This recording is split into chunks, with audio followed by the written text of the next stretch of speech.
Hello everybody and welcome to my ultimate guide for my wine druid. So one of the older guides was me just doing a basic 99 faster cast rate wine druid. It's an old guide and since then I haven't really bothered with a revisited one just because I don't really like the playstyle. But I thought, hey, it's not too expensive and let's just go for it. And this is why I now can safely say that I made a decent 163 faster cast rate, 99 faster hit recovery druid, which is basically the breakpoints you want for that perfect end game build. Strength just enough to equip your, I think it's just the Enigma alone. Yeah, as soon as I put on my Enigma, I pretty much don't have to put that much more strength into stats, maybe like 20 more. So the better rolls that you can, I don't know, get on Sandstorm tricks or perhaps your amulet, the less strength you need to put into points. We're never gonna be focusing on max block at all, and then just rest into vitality. You are gonna hit like 5000 life after your call to arms, which is amazing.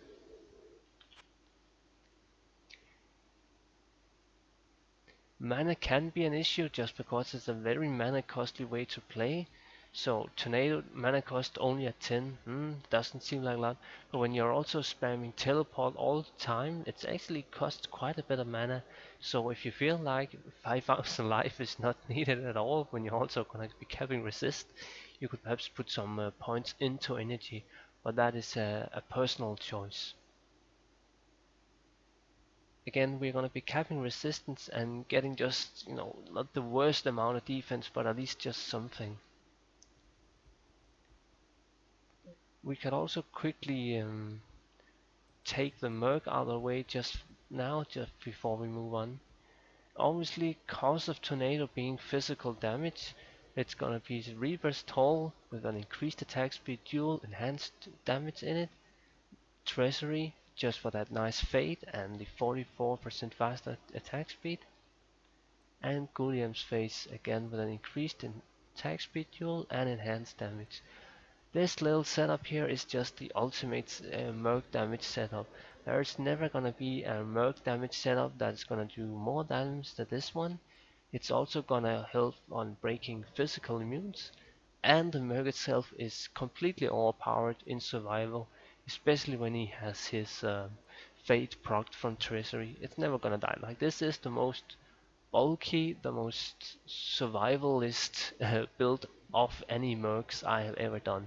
It doesn't matter if you're gonna be rolling with like a stone, ETH bugged 4k defense and all that kind of stuff.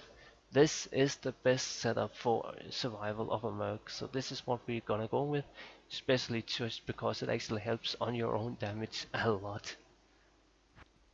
Okay, so let's take some builds. You're never gonna be using summon if you don't really like Grizzly.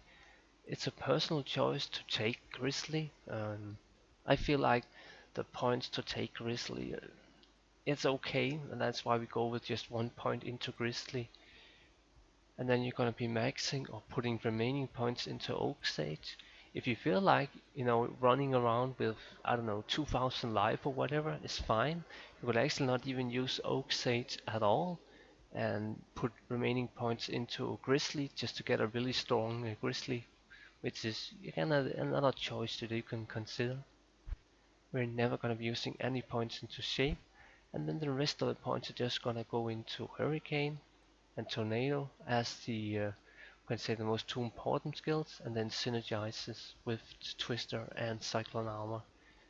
Again, Cyclone Armor, that's a buff that you need to keep up, but I hate keeping up these buffs here.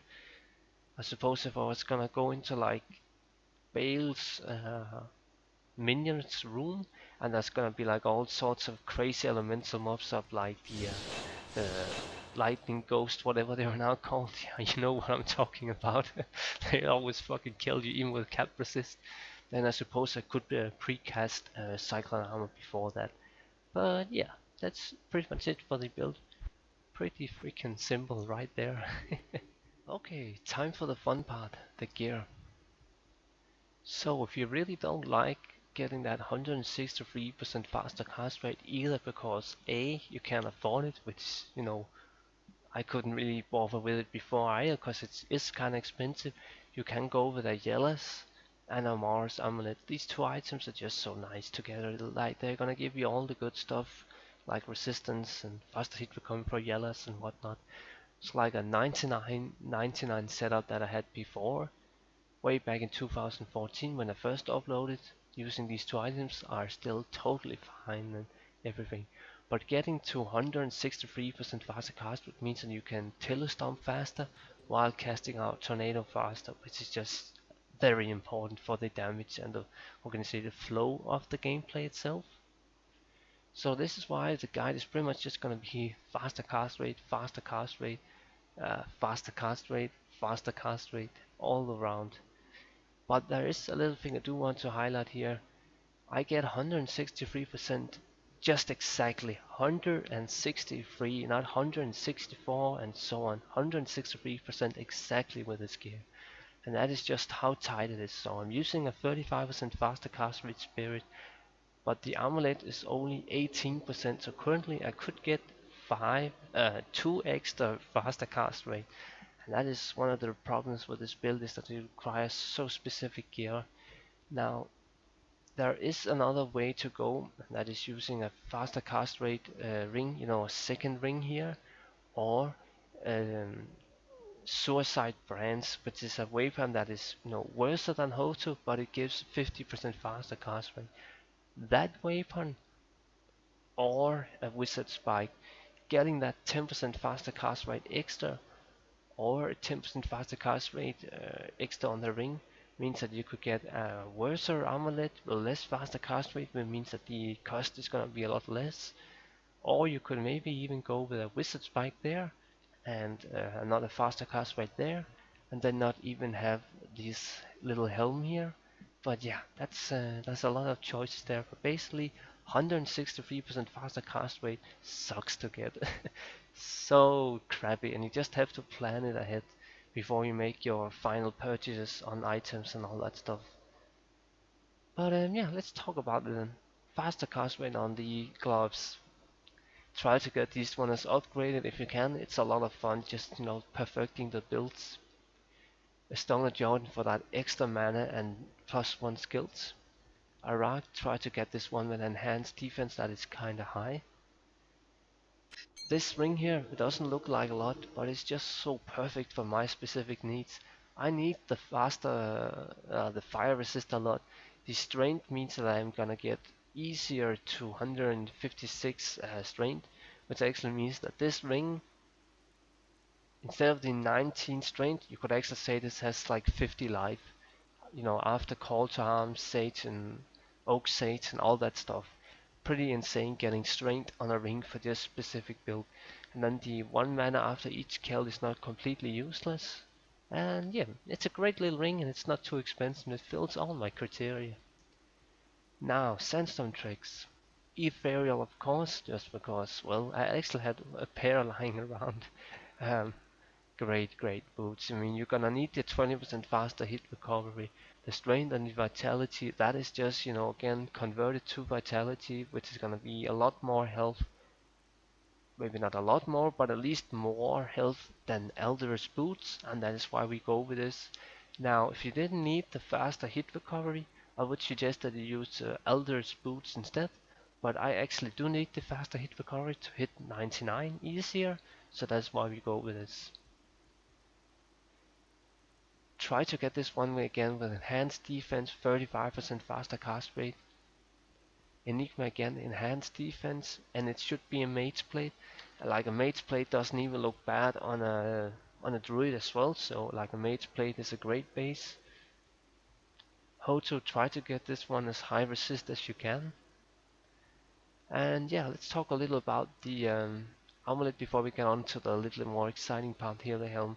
So this amulet would be ideal if it just had better stats. That's pretty much it. I want an amulet that has, well, life, strength, and so on. But this is a budget option, and honestly, these amulets here, they can be gotten for somewhat cheap. I think I paid 30 FG for this amulet or something. It's not too much, and it's like within reach of my limited budget. And now let's talk about the little fun thing here. This helm, you may be gonna be thinking, what the hell? What is that? Yeah, if you have seen my two Necromancer builds before, so I have a Summon Necro and a Poison Necro, you're gonna know that I use the exact same helm on those as I do now on this druid here. It's basically just a helm that gives +3 to skills, 20 faster cast rate, and then it has 2 sockets. These helms here are pretty hard to find, not many people are gonna sell them, but you can get them for reasonable price without breaking the bank. And if it was gonna be perfect sockets and everything, it'll be 2015, so I will get 40 extra life still, and still getting the 30 plus resistance, which I badly need to cap. But yeah, I couldn't really bother with getting such expensive jewels in it just to get extra life. And yeah, I think that's pretty much it for the gear. And oh yeah, and obviously bow spirit and a call to arms and switch. Now let's talk a bit about the inventory. I went with a crazy high resist torch and a crazy high resist Anilius. Why all this resistance? Well, I really need it. As you can see here, if it wasn't because of stupid small charms like this one, or I think I'm using, yeah, fire resist small charm as well, I wouldn't even be able to cap resistance. It's a very tight thing to be able to cap resistance on a build like this that aims for 163 faster cast rate. So, I have talked a bit about faster hit recovery again. So we are aiming 99, which means we get 55 from Spirit, 20 from the boots here, and then I have 2 faster hit recovery grand charms as well. So yeah, 99 is reached with just using 2 grand charms, 12 faster hit recovery, and the rest is just gonna be life. Perfect, just nice. And then just for fun, I'm using some defense plus life small charms that I had laying around from a previous Hammer Paladin build. But yeah, I think with that out of the way, I think I want to focus on some gameplay now and some general thoughts about the build itself. So, have you ever played a Hammer Paladin? If you have, you're pretty much also played a Wine Druid. They work exactly the same. You know, I talked a bit about these small jumps here with defense. I had just had them laying around. They're actually from a Paladin, Hammer Paladin build. It's just so damn generic, this build. I mean, even the sandstone tricks here are way back from when I had a Paladin build.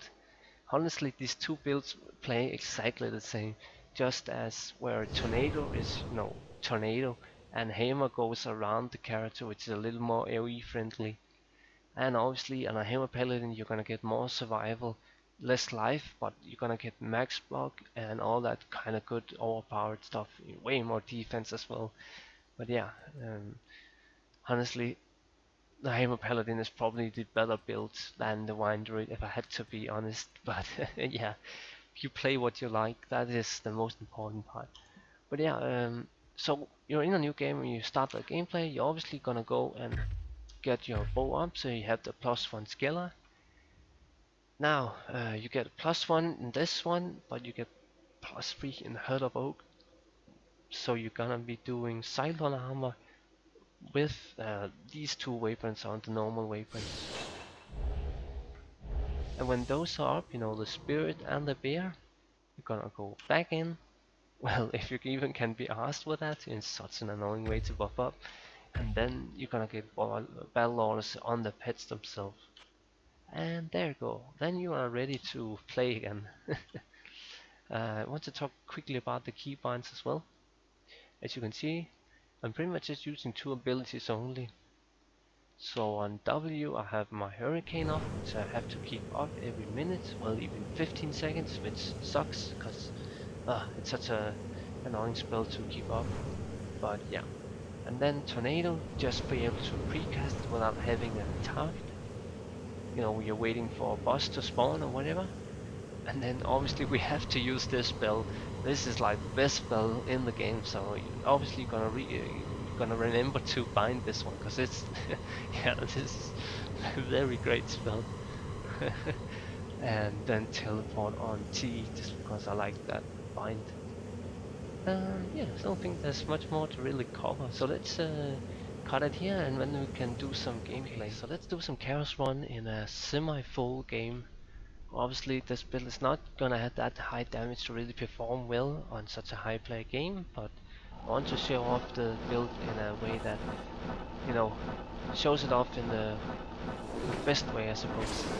Another thing I also want to notice real fast now, oh yeah, also get mana burn there, but yeah. You see the survival with the teleport. Having such a high amount of faster cast rate and faster hit recovery means that I'm always gonna be safe teleporting. And again we have cap resistance and all that kind of good stuff. Another thing that's also I want to highlight a bit is you're gonna be telestomping a lot, which means that your own Merc and your the summon, your bear, Grizzly, is actually gonna get a few hits in as well, which is just nice. You know, they get repositioned just all the time, which is gonna help yourself to play better. Yeah. But yeah, I think this is better than a trouble. Oh man, the density. Yeah. Oh, the density. But yeah, let's move on now. And as you can see, another thing I really hate: Oak Sage dies all the time, even with my own battle orders up. It's just too damn fragile. I really hate that one. But yeah, you pretty much have to keep it up, and if it dies, you're gonna die as well. That's kind of the sad part about it. But yeah, again, we telestomp, so you teleport with your mouse cursor on top of the mob, and then you just stand there spamming, well, tornado. Yeah. To practice, you know, being really good at telestomp, this is also one of the most powerful builds in PvP. It's definitely very great for such a thing, to be able to telestomp better.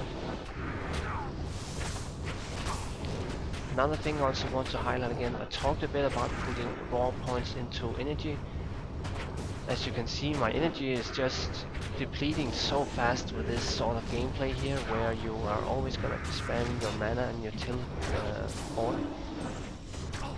So like, you need to carry some mana potions, even just for normal gameplay that doesn't involve a lot of teleporting around, which is a bit unfortunate, I would say.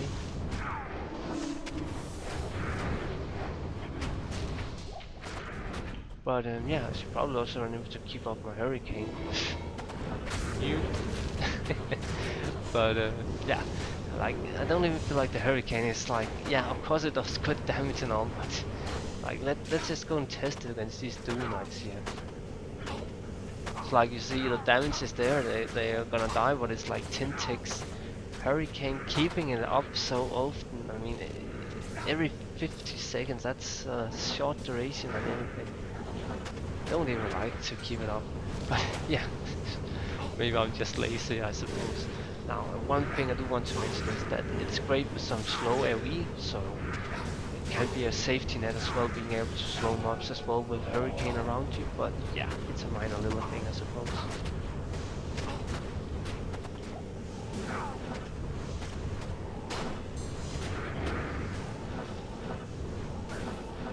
Yeah, I think I've pretty much showed off the build now. I think I want to end this video now just real fast with a one-player Eldritch. Like, you see that it's able to perform in a semi-full game now, so like it can be that epic but build or whatever you're gonna use it for. I don't know. Yeah, so I want to just quickly remake the game now, and then we can go do some Eldritch on solo, one player, whatever. Oh, and of course now I failed it. Let's just cut it here. So let's do some more relaxed one player game on Help.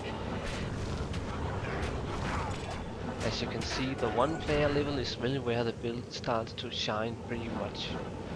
The hurricane damage itself is actually gonna kill mobs, so we can try to test the damage on these non-cold or welcome programs maybe then. So please notice the carrion bird here. It does take quite a bit of damage just from the hurricane alone.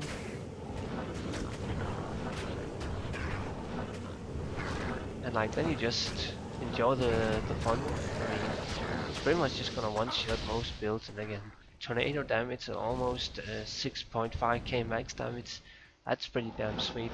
Obviously, this can be a little bit higher, but it's gonna be some different gear setup. But like another thing, I like to just kind of spam teleport all the time. Like I don't really worry about my positioning too much. I just kind of spam teleport to kind of, I keep my cursor, if that makes sense, in the middle of the screen. Kind of just try to always spam. You get a bit tired in your, suppose your teleporting finger from that sort of gameplay, but yeah. With practice comes better play. Tail stomping is the way to go, and it's just like playing a hammer paladin, which I talked about before. The two builds are exactly the same, pretty much. But like as you see, with good tail stomping, it's just gonna be so much better build. And that is why really the 163% faster cast rate are also needed.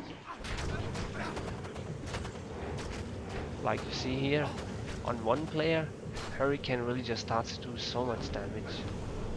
But I want to talk, I actually want to show off how the build plays without teleport at all, just so you can kind of see the difference there. Like you see here, they're behind a tree, so they weren't really getting hit. That's just also, one thing more. And for some reason my hurricanes are not hitting this barricade wall now without teleporting, but if I go up to the barricaded tower, it's gonna be hit.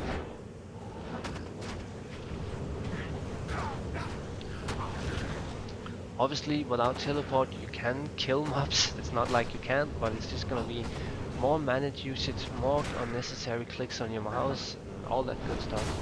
So that is why we really just have to get that 160% faster cast rate breakpoint to really get that epic smooth gameplay. But yeah, I think I want to end it with that, and as always, have a good one and see you in the next build.